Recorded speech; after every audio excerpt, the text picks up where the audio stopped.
Num piscar de olhos.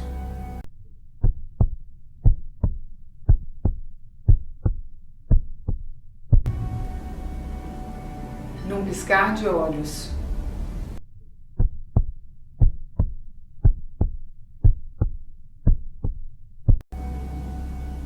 Num piscar de olhos.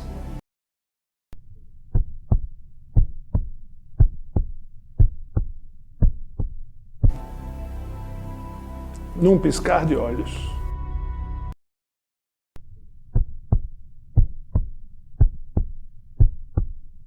Era que quando meu irmão se acidentou, ele tinha 15 anos, ele já viajava, competia, e eu estava começando no universo da natação. E ele me deu até um chapéu.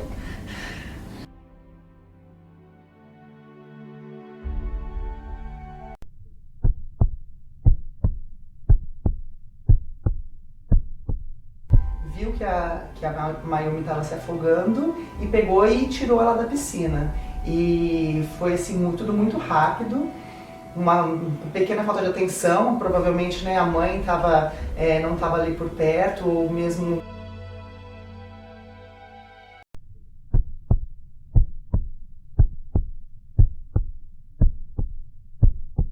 Basta um piscar de olhos para o seu filho se afogar.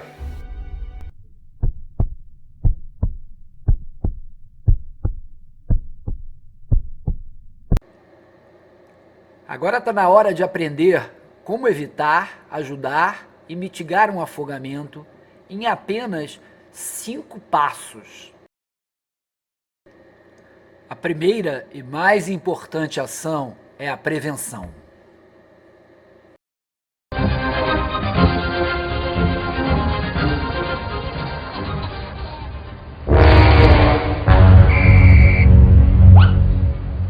A prevenção reduz 85% desses acidentes.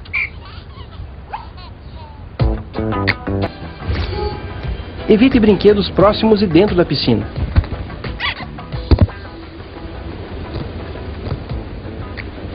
Instale cerca de isolamento ao redor da piscina com pelo menos 1,5 metro de altura, equipadas com portões e travas. E por segurança, não esqueça de desligar o filtro da piscina. Evite competição de trancar a respiração embaixo d'água. Boias e outros equipamentos infláveis passam uma falsa sensação de segurança. Eles podem furar, virar a qualquer momento ou serem levados pela correnteza. Prefira um colete salva-vidas.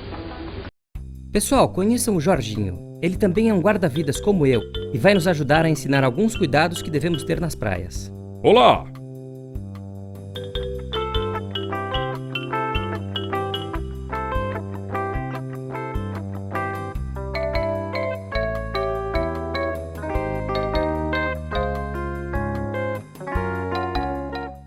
Bom dia, guarda-vidas. Bom dia! O senhor poderia nos informar o melhor local para tomar um banho de mar? Claro, senhor. O local mais adequado para banho de mar hoje fica naquela direção, sinalizado por uma bandeira verde. Bandeira verde? E o que ela significa? Ela indica que as condições do local estão adequadas para o banho, com baixo risco de afogamento, mas mesmo assim, deve-se ficar atento.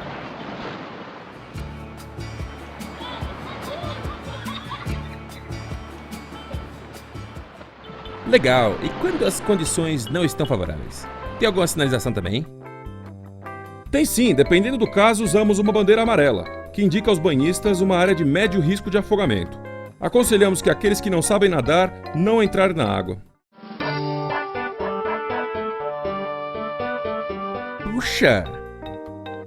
E quando há um alto risco de afogamento, usamos uma bandeira vermelha. Indica que ninguém deve entrar na água. É sinal de muito perigo. Devemos respeitar o mar. Caramba, é bom saber disso.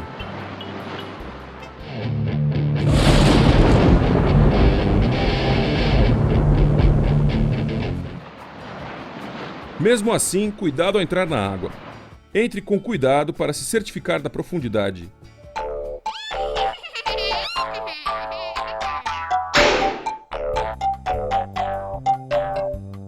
Lembre-se, água no umbigo, sinal de perigo.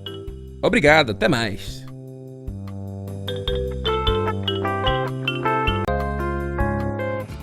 Muito bem, agora vamos falar sobre as correntes de retorno. A corrente de retorno é um fenômeno que ocorre quando temos um encontro de correntes laterais, paralelas à orla marítima, que cria uma corrente abaixo da superfície da água que puxa para o mar e é mais forte do que outras correntes próximas. Como vemos nessa foto.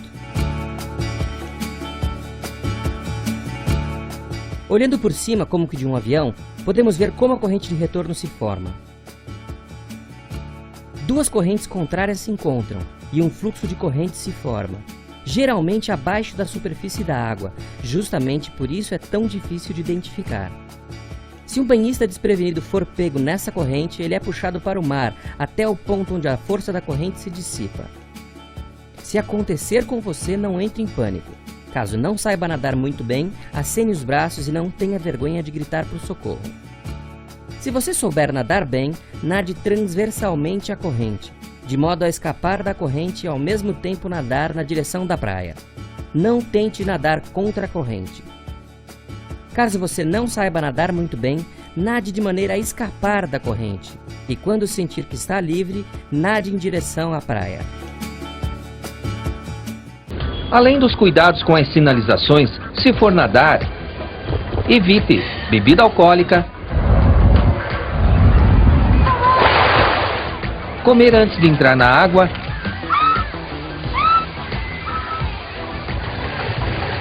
e nadar durante a noite ou em locais isolados, pois esses são fatores que aumentam o risco de morte por afogamento. Não seja mais um na estatística. Ao entrar na água, lembre-se que é muito difícil prever buracos e correntezas. Seja cauteloso. Verifique com os pés a profundidade do local. Tenha cuidado redobrado. Desde 2002 nós fizemos uma proposta de ter uma cadeia de sobrevivência para o afogamento. O primeiro anel é a prevenção. É você saber antecipar a possibilidade de afogamento. Se a prevenção não der resultado, falhar, você entra no segundo anel. Diz respeito a como você identificar que alguém está precisando de ajuda, como ligar 193 e chamar o corpo de bombeiros para acionar o serviço de salvamento e poder fazer esse resgate profissionalmente. Se você for a vítima de afogamento, mantenha a calma, pois a maioria das pessoas morre por conta de erros de decisão e cansaço na luta contra a correnteza. Nunca superestime a sua natação. Se você não tem certeza se vai conseguir nadar ou se não conhece a praia, não abuse. E quando você vir alguém se afogando, não tente bancar o herói. Chame um guarda-vidas ou peça ajuda de outras pessoas. Somente tente salvar alguém que estiver se afogando se você tiver certeza de que consegue fazê-lo. Sorte que nosso herói tinha um guarda-vidas por perto. O terceiro anel é aquele anel em que você se encontra ali na situação de ter que ajudar alguém. A primeira coisa a fazer é não se desesperar. Use todas as suas forças para flutuar.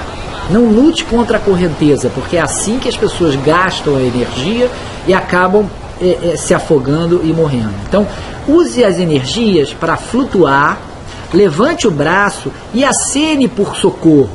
Peça socorro. Alguém na margem do rio ou da praia vai ativar o sistema de guarda-vidas e vir ao seu alcance para te ajudar. O ideal é que você não se arrisque. O ideal é você não entrar na água, ajudar sem entrar na água. Como fazer isso? Ou seja, através de materiais. Você tem uma prancha de isopor, uma tampa de isopor, uma garrafa PET, uma bola. Qualquer coisa que flutue pode estancar essa hemorragia do afogamento, pode parar o processo de afogamento. Claro, se você tiver muita confiança e veja que não há como ajudar sem entrar na água, o ideal é que você entre na água, mas não se aproxime demais da vítima. Leve algum material de flutuação com você e entregue para a vítima antes de chegar perto dela. Assim você não está se expondo ao risco dela te abraçar e afogar você também. E quando a pessoa vai ajudar, às vezes com o afogado, isso acontece com uma certa frequência, o afogado acaba agarrando o surfista e ele acaba se afogando também. Qual a primeira coisa que o surfista deve fazer quando encontra um afogado? Então, a primeira coisa que ele deve fazer é entender se ele tem noção de ajudar ou não. Não se envolver, não se tornar uma outra vítima. A forma mais fácil de ajudar é entregar a prancha para a vítima e acenar por socorro, pedindo socorro à areia para o guarda-vidas. Esse tchauzinho assim é um sinal internacional de que você está precisando de ajuda. Davi Spielmann, eu sou diretor médico da Sociedade Brasileira de Salvamento Aquático. O que a gente quer com esse curso não é formar nenhum profissional, é dar a eles a possibilidade de ajudar alguém sem se meter em encrenca.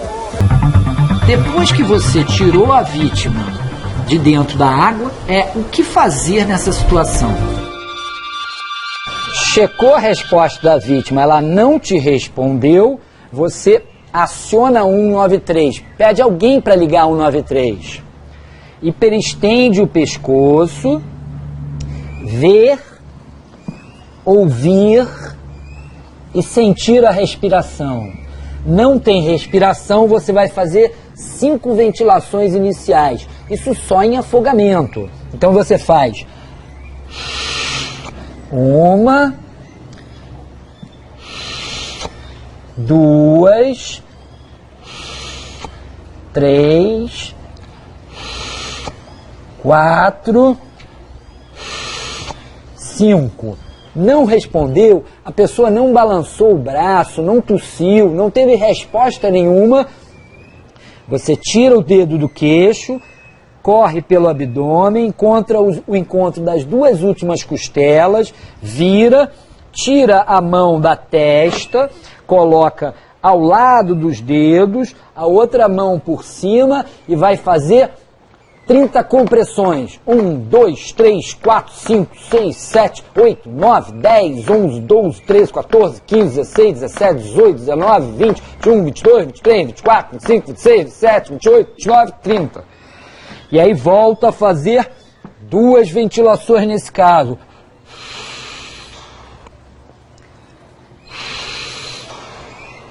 E aí volta a fazer 30 compressões.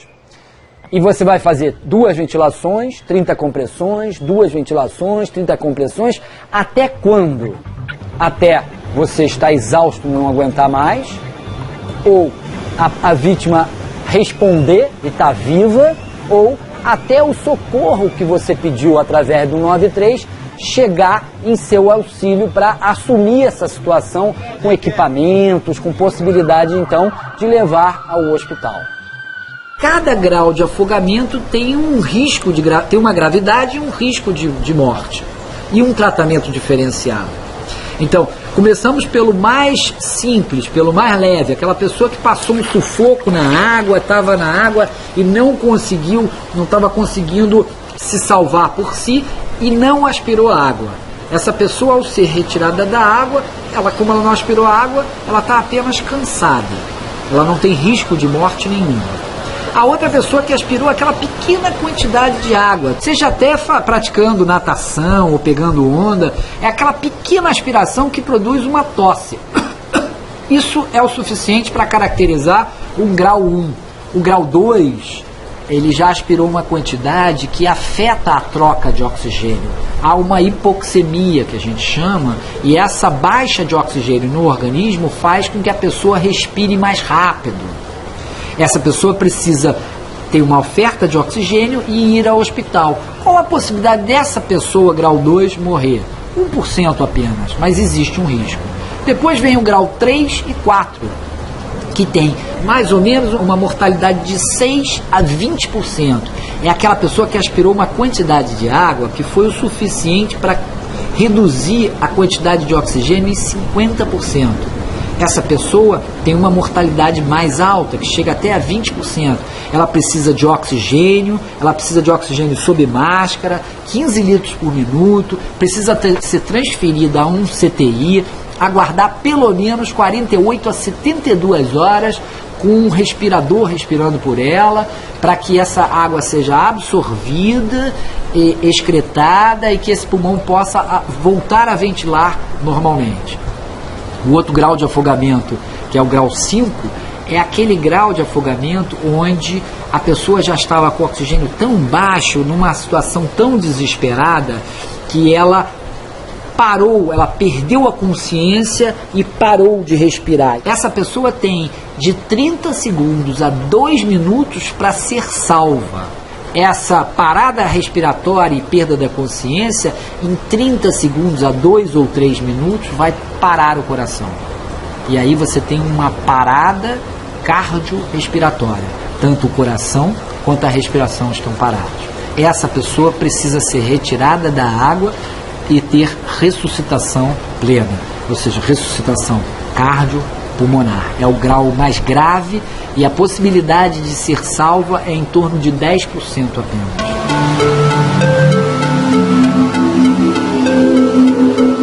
Faltou oxigênio, nesse caso mais grave, grau 6, faltou oxigenação no cérebro por tempo suficiente para matar algumas células do cérebro, ou várias células do cérebro, causando o que a gente chama de uma encefalopatia anóxica. O cérebro, as células do cérebro sofreram pela falta do oxigênio e aí, portanto, elas morreram. E aí a capacidade motora, de fala, de inteligência, diversas atividades sensitivas e motoras se perderam. Sufoco! Mas isso eu não quero nem saber, eu vou o quê? Eu vou salvar, eu vou socorrer! A gente tem várias iniciativas de prevenção, né? A gente tem prevenção com crianças, né? Através de escolinhas de salvamento no Brasil todo. A maioria, por exemplo, projeto que é original do Rio de Janeiro, um projeto, chama-se Projeto Botinho, que é do Corpo de Bombeiros, não é da Sobrasa, é do Corpo de Bombeiros, mas é um projeto que começou nos idos 70. Um projeto onde ensina as crianças a entrar, a sair do mar, como fazer os primeiros socorros. Então é um projeto que previne. Então eu acho assim, tem projetos na escola, a gente tem vídeos de salvamento em praias, vídeos de salvamento em piscina, em desenho animado, quer dizer, um vídeo para criança, para a mãe assistir junto com a criança, mostrar, discutir, conversar. A gente tem um projeto de ida à escola para poder ensinar as turmas como prevenir. A gente tem um projeto chama-se Projeto de Emergências Aquáticas, onde a gente ensina as ligas de trauma, os estudantes de medicina do Rio de Janeiro, a como evitar o afogamento na praia, como fazer os primeiros procedimentos no hospital, como atender o paciente no hospital. A gente tem esse mesmo projeto com professores de educação física e esse mesmo projeto com surfistas, né? E existem vários projetos desse de surf salva sendo iniciados no Brasil todo, né? E para isso, acho que a melhor pessoa para falar, que é a pessoa que criou esse projeto, é o Rico de Souza, que acabou de chegar. Olá, Davi. Tudo bem, irmão? Beleza? Tranquilo? Tranquilo, e você? Tudo tranquilo? Tudo ótimo. Falando sobre o surf salva. Eu quis fazer essa parceria, então eu chamei na época, eram os 30 melhores surfistas de mais nome, que receberam um treinamento profissional do GEMAR. Dessa forma a gente fica mais seguro em poder fazer o resgate de uma forma mais consciente, né? E desde então já se passaram, sei lá, 20, 30 anos aí, a gente continua salvando as vidas, né? E é muito legal. E devido a esse trabalho, a gente também, através do Davi Spillman, que contribui muito com isso, nós passamos para as escolas de surf, né? Porque dá uma base aos instrutores das escolas a ter uma melhor qualificação. Então eu acho que isso daí podia ser ampliado para todo o Brasil, né? Porque é uma forma, o surfista está pegando onda naturalmente, ele já identifica o afogado antes mesmo dele se afogar, né? É uma prevenção, né? Então eu acho que a gente, no coração da gente, a gente está sempre em alerta, a gente é como um escoteiro, né? Está sempre em alerta vendo quem está se afogando e verificando antes de acontecer, porque a prevenção é a forma principal, né? Todo surfista salva, sabe? Isso é natural, você é uma das poucas pessoas que está na praia ou no local onde vai acontecer o afogamento. E o que acontecia, assim, ele já faz esse salvamento espontâneo, já é uma demanda espontânea. O que a gente quis, e acho que é essa a intenção do projeto inicial do Rico, e é o que a gente tem feito hoje, é dar continuidade a isso, dar mais ferramentas ao surfista para que ele faça isso com a segurança para ele próprio.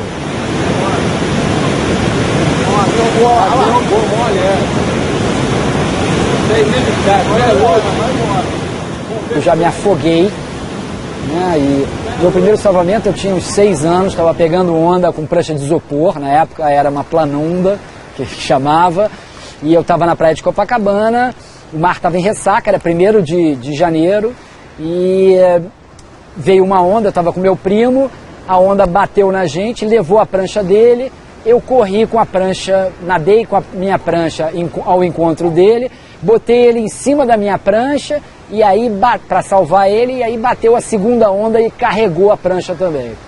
E aí nós dois começamos a nos afogar, ele estava desesperado, eu estava tentando manter a calma, mas era uma ressaca, e a gente achou que realmente ia morrer afogado. Isso eu tinha 6 anos.